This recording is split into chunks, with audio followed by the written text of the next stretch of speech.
The Tower of Zot is the very first dungeon of Final Fantasy XIV's newest expansion, Endwalker. You have to be level 81 and have the MSQ called In the Dark of the Tower in order to access this dungeon. If you guys haven't already, hit like, hit subscribe, and hit that notification bell, and in the comments down in the section below, please let me know what dungeon you want me to do a guide on next. And yes, if you're above level 82, you'll be synced down to 82 just to level the playing field. Without further ado, here's the guide to the Tower of Zot. Enjoy.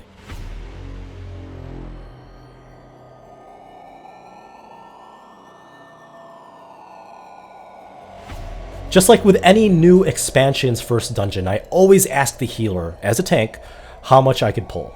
Personally, I like to pull as much as possible, so my DPS can show their stuff with their AoE, and I could blow some defensive cooldowns, and I want to see what my healer is capable of.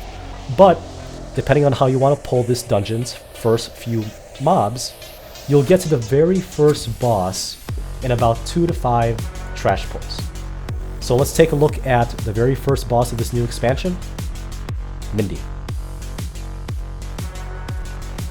Mindaruva, also known as Mindy, has a tank buster, Manusia Bio.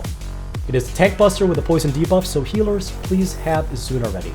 Drupad is unavoidable damage to the party, one at a time.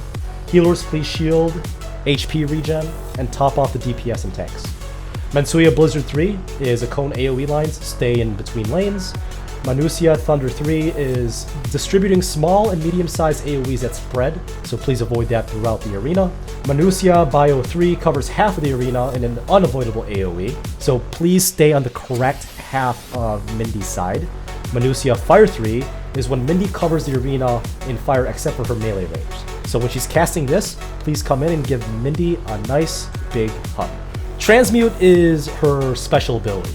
Transmute transforms Blizzard 3, Thunder 3, Bio 3, and Fire 3, so the point of origin is no longer Mindy herself, but the point of origin will be where the orb will meet the marker, so plan accordingly. There could be up to 2 orbs traveling, and Mindy will continue with her regular rotation.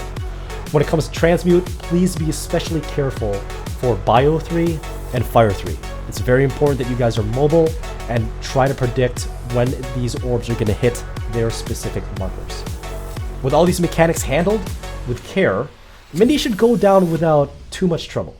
But in all honesty, this is a pretty tough fight for the first boss of a new expansion.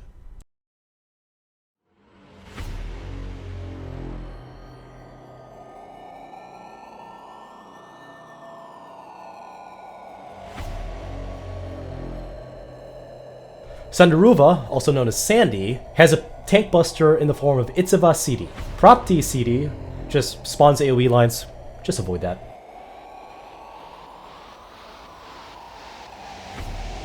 Manusia Berserk spawns 5 orbs in the arena. Go to the edge of the room without the orb and get out of the AoE. Shortly after, she's going to cast Procmia CD, which is just a close range AoE.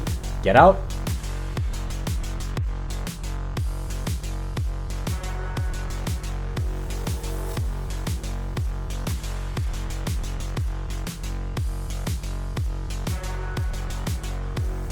And then she's going to cast Manusia Stop. AoE lines, but each member is frozen in place.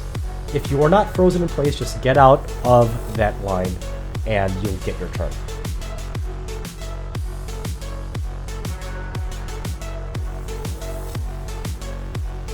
Manusia Confuse is exactly like Manusia Berserk, but you just have to go to the image of Sandy that is not doing any type of emote.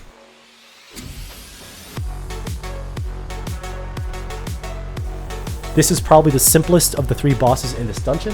Just rinse and repeat, and you've got your second kill.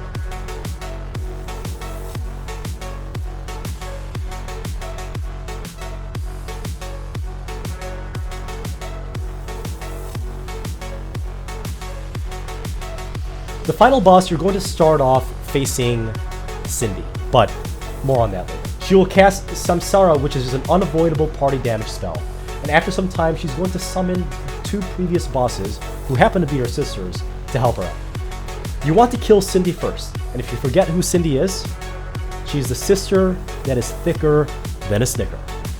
Tank should try to have Sandy and Cindy stacked together for some cleave damage with focus on Cindy, the thick one. The sisters will cast a spell together, and depending on what they say, this is what you're going to need to do. Glacial Ice and Tomb our foe. You just have to dodge the bad stuff, and it's a mix of cones and lines that span almost the entire arena. Thunderous Tempest. Smite our foe. Dodge the round lightning spots in the arena. During this phase, one player will also get a stack marker, so get nice and cozy with that individual. Insatiable Flame. Consume our foe. Donut-shaped AoE along with an AoE indicator on each party member. Get in the safe zone of the donut immediately, and then sprint away from your other party members to avoid stacking damage. If these 3 commands, based on what they say, look familiar, it's because they are a variation of Mindy's abilities. Rinse and repeat. After Cindy's dead, it doesn't matter which of the sisters you kill next. And just like that, congrats, you've beaten the first dungeon in Endwalker. Leave a comment down in the section below for what dungeon you want me to do a guide on next. And as always, see you next time.